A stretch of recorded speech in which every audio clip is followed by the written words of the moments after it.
Dans un contexte national caractérisé par des défis socio-économiques persistants, marqués notamment par l'instabilité politique, l'insécurité généralisée, la fragilité du secteur agricole et la précarité des infrastructures, l'alimentation scolaire demeure un élément primordial et stratégie multidimensionnelle en Haïti. Elle constitue à la fois un outil de la lutte contre la malnutrition et la faim, un facteur d'amélioration et de rétention scolaire, et un vecteur de stimulation de l'économie locale par la valorisation des produits agricoles nationaux.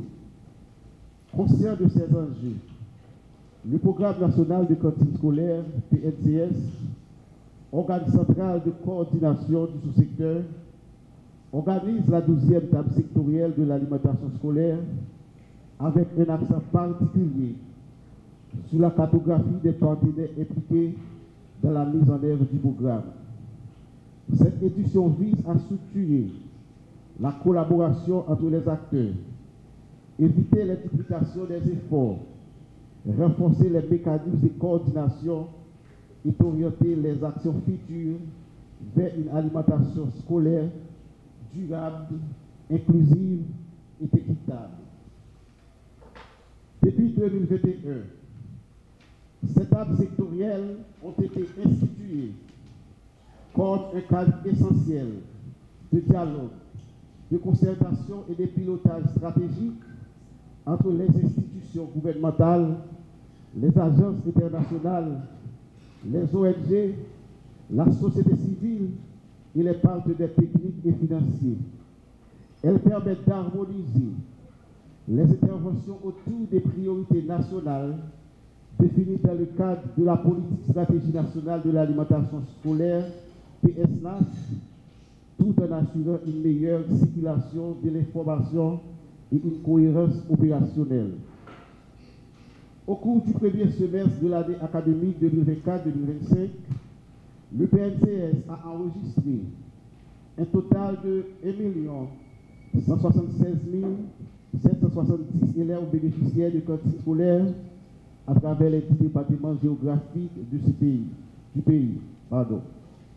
Ce chiffre obtenu grâce aux différentes interventions des opérateurs du sous-secteur sous la supervision et la coordination du PNCS témoigne de l'ampleur et de l'importance du programme, tout en mettant en évidence la nécessité de renforcer la gouvernance afin d'en assurer l'efficacité, la durabilité et une couverture territoriale équitable. Objectif de la table sectorielle de ce matin, il y a déjà 5 grands points. Alors, de cette table sectorielle, c'est d'effectuer une cartographie détaillée des acteurs intervenants dans le secteur d'alimentation scolaire en Haïti et les aligner sur les orientations stratégiques nationales, plus spécifiquement qu'elles visent à ces points. Identifier les différents acteurs du secteur d'alimentation et leurs rôles respectifs, analyser les interventions en cours et les mécanismes des conditions existantes, proposer des stratégies pour renforcer la synergie entre les partenaires et éviter les duplications d'efforts, consolider les normes et les standards de correction pour la distribution des repas scolaires en conformité avec la politique nationale de l'alimentation scolaire. En dernier lieu, c'est mettre en place une base de données actualisée pour les partenaires du PNCS. Le PNCS, dans son rôle de régulateur du sous-secteur de l'alimentation scolaire, entend se renforcer pour jouer pleinement son rôle. Nous devons être capables, en tout instant, d'identifier à l'école nationale, à l'échelle territoriale, dis donc, qui fait quoi et comment. Ceci nous permettra d'avoir à la fois une vision globale et détaillée des différentes interventions afin de mieux corriger le cap en cherchant à mobiliser les ressources supplémentaires. Mais aussi, cela nous permettra de nous assurer que chacun des intervenants concourt à l'objectif d'alimentation saine et aussi de renforcer le tissu productif y associé. Mesdames, Messieurs, je profite de cette activité pour lancer un appel à la synergie entre tous les acteurs impliqués dans l'écosystème du sous-secteur de l'alimentation scolaire, mais aussi un appel à la réflexion sur la portée universelle de la cantine scolaire. En effet, la crise avec ses corollaires, déplacés internes, aménagement de moyens de vie, pression psychologique et trauma, etc., nous enjoint de revoir la politique d'alimentation comme une obligation universelle en tant que dispositif de protection sociale, mais aussi de relance d'une économie sous choc exogène multiple. Il s'agit là de verdicts sans appel qui nous rappellent la fragilité de l'écolier haïtien, mais aussi la nécessité de faire preuve d'une grande efficience organisationnelle en démultipliant nos efforts avec le peu de moyens à notre disposition. Voilà pourquoi la cartographie des acteurs est un outil précieux dans la conduite de nos actions. Ainsi donc, conscient de toutes ces difficultés, le PNCS s'est évertué à se renforcer en concluant des accords et des partenariats susceptibles de lui conférer des leviers stratégiques et opérationnels, comme le témoigne notre protocole que nous avons signé avec le FNE, qui va aider le PNCS à se renforcer et va directement intervenir dans le programme comme acteur et directement. Nous allons signer un contrat avec la compagnie Boana pour l'introduction de Malta H, où nous allons toucher 10 000 écoliers pendant 2 mois et durant cette année scolaire.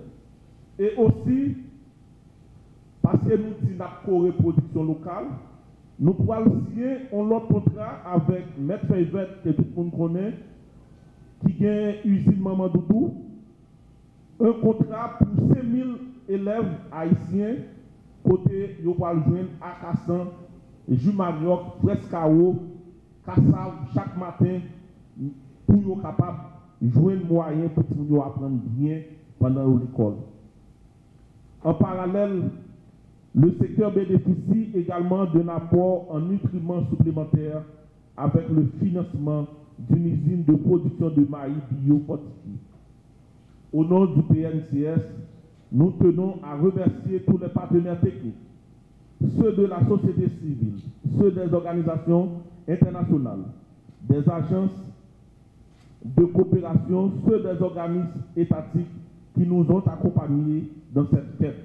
Lancer les activités de la 12e réunion trimestrielle de la table sectorielle du sous-secteur sur la cartographie des partenaires du secteur des cantines scolaires participe de la consolidation de l'un de mes credos premiers et fondamentaux sur l'éducation de qualité, vue et reconnue par nous tous, hommes et femmes de progrès, comme moyen et condition sine qua non d'un développement durable pour Haïti.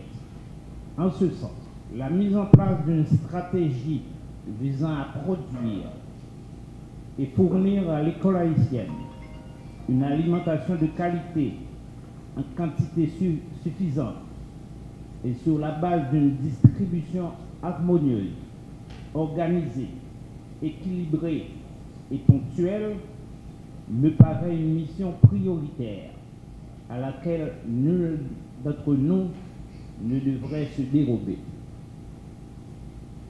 En tout cas, quant à nous, je crois que notre rencontre de ce matin est le témoignage incontestable de notre fidélité à notre engagement. L'école haïtienne vit aujourd'hui des moments pénibles. Elle joue sa survie. au milieu d'une grave crise aux multiples facettes, générant des conséquences pires que celles que le bon sens pourrait imaginer. La sauce est salée,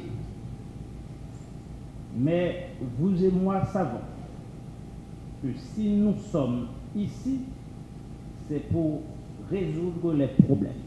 C'est pour apporter à notre niveau des contributions nécessaires et opportunes à l'œuvre commune, consistant à éviter le pire et à redresser convenablement et définitivement la barque nationale. Le pays est nôtre et nous avons le devoir et la responsabilité de trouver à ces problèmes les plus sérieux et dangereux des solutions intelligentes et donc des solutions efficaces, adéquates et durables.